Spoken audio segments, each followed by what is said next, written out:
Hello everyone, thank you for joining me today. I hope you like my new intro.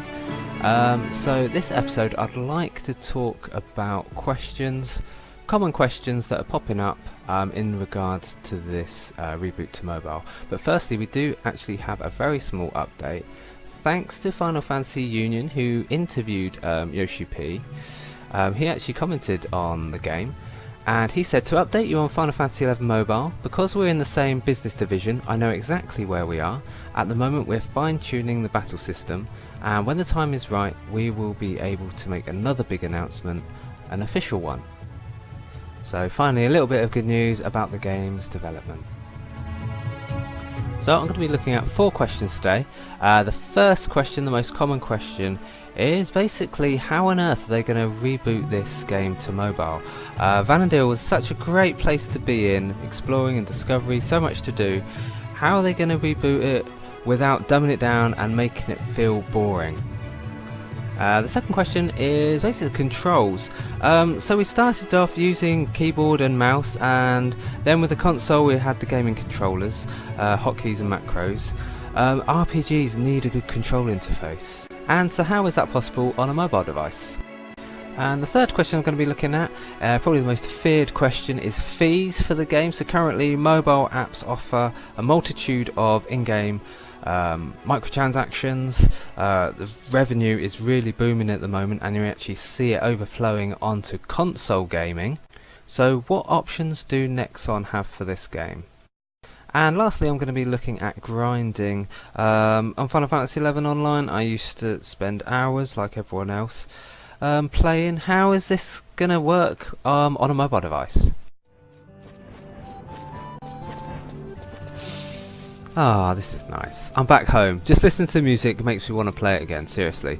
And the amount of data that was used, creating such an immersive world, put it onto a mobile device? It's going to be tricky, but these days mobile devices are actually mini powerhouses. I think thanks to the sort of mobile game boom at the moment.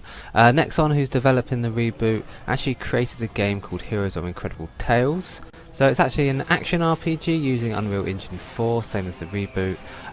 So it's not going to look much similar, but I think it's a good indicator of what they can achieve. Now this is, as I say, I think a couple of years ago, and Nexon have made good steps in progression with this new game yet to be released. I think it actually released this year, 2018, called Overhit.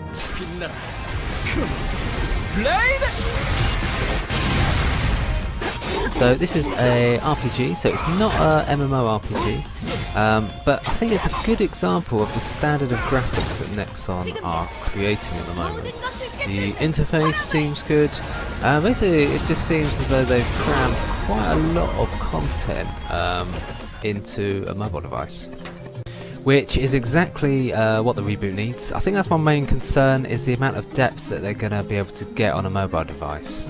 I'm not a massive mobile game fan. I think the biggest breakthrough for me personally is having Final Fantasy VII on my phone. Yeah, they did that a few years ago now, I think. I'm playing it at the moment. It's very nostalgic, I love it, and really it just gives me hope from what a game can bring you even on a mobile device. So the second question I wanted to look at was regarding controls. And not just for Final Fantasy reboot, but also all RPGs. As we saw from an older screenshot, on the left there we've got an analog stick, and on the right some other touchscreen functions. This is pretty standard play, I've found out, in many mobile RPGs.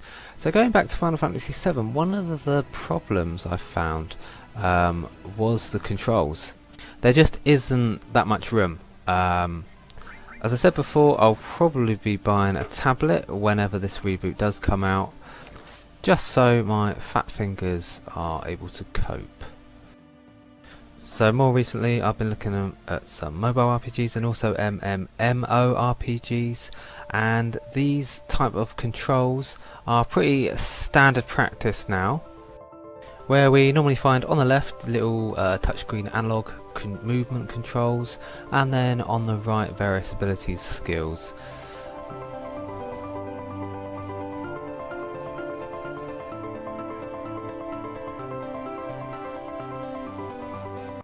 So in terms of our reboot, yeah, it could work. I've done a little graphic. This is not real. I just wanted to see what it could possibly look like. It's just a bit of fun. I also in fact saw you can get these hardware add-ons, controllers that you can add to tablets or phones, and remember Niantic actually brought out their own Bluetooth hardware, so it's an option. Oh yeah, this isn't real either, this is a mock-up that I did. But then I feel like if the mobile on its own cannot support this sort of game, then don't bring it out on a mobile. So the third question I wanted to look at was fees. Again, quite popular, a lot of debate. So there's 3 different methods currently used: monthly subscription, free to play, and microtransactions. As you know, Nexon are all about in-app purchases. They generate massive revenues. However, Square Enix, for Final Fantasy XI Online, they obviously used subscriptions. So as we all know, these are monthly payments that the players make. 12 euros a month, €1 per character, exactly the same for dollars, $12 or $1 for a character. And for Final Fantasy XIV Online, they adopted a very similar scheme with similar fees as well. So these monthly subscriptions. I really like subscriptions, I think they're brilliant, and Square Enix were big fans of subscriptions.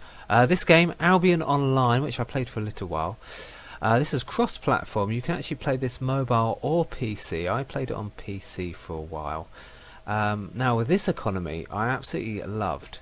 So I've never seen this before. Not to say this is original. So you can play for free, don't have to pay a thing, or you can use the subscription monthly or annually for a cheaper price using real world money. And now this entitles you to a premium service. I won't go into it too much, but it basically is very helpful for leveling up character and getting powerful. Now what I love about this is you can actually get this premium service by using the in-game currencies. So there are 2 in-game currencies, gold and also silver. Silver's gained by selling loot or all your craftable items that you've made. It's a very good method. It's a great economy, or it was. I think it's sort of broken now. But you could actually buy and sell gold like a stock exchange as well. But it was a good method of play, a good little system that they had. Yeah, I liked it. So maybe something like that could be used in our reboot, rather than relying on the standard in-game purchases that we see so much. They even tell you now the best deals, thank you, or the most popular, thank you for being so helpful.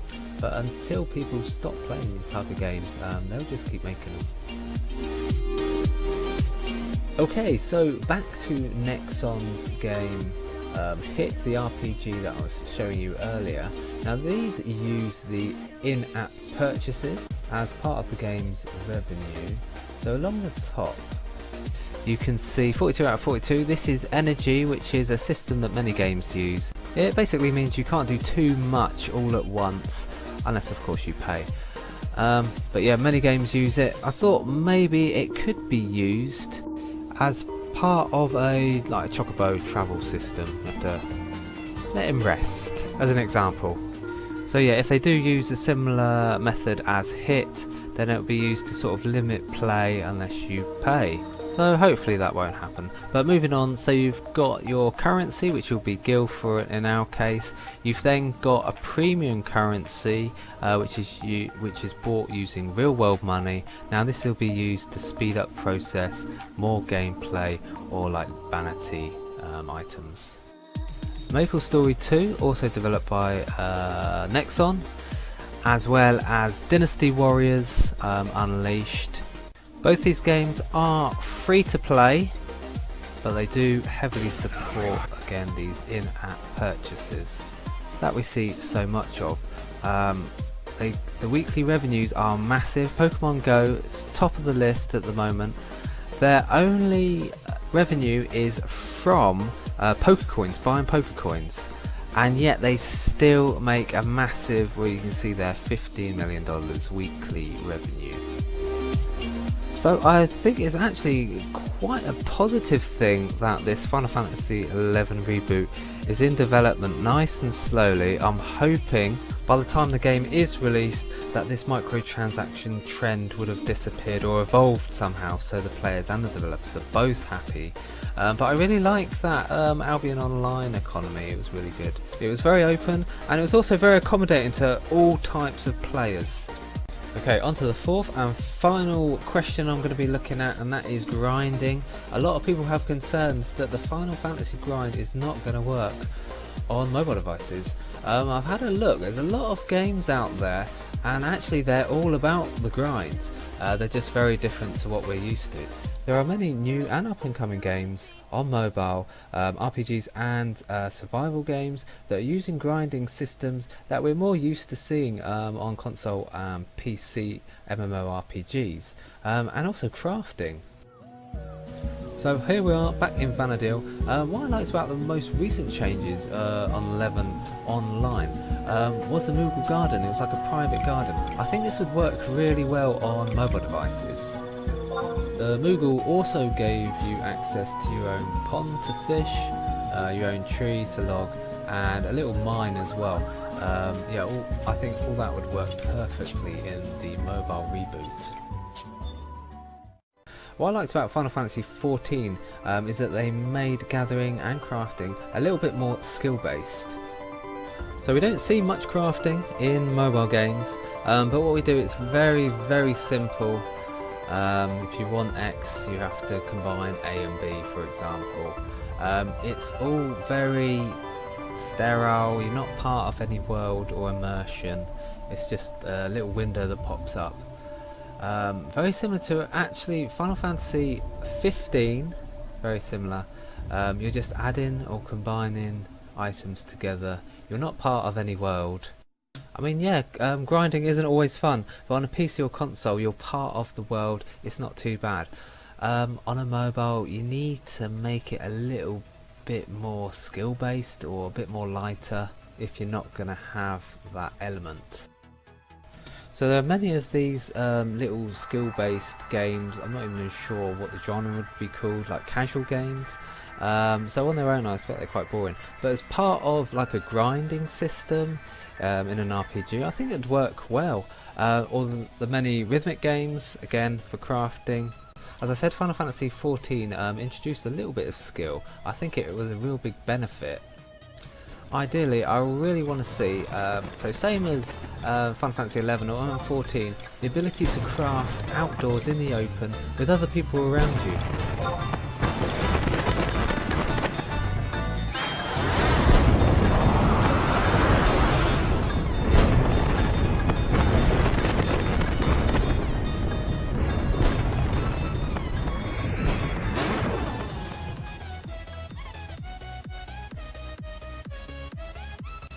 As for combat, I really liked the system that they had on 11 Online.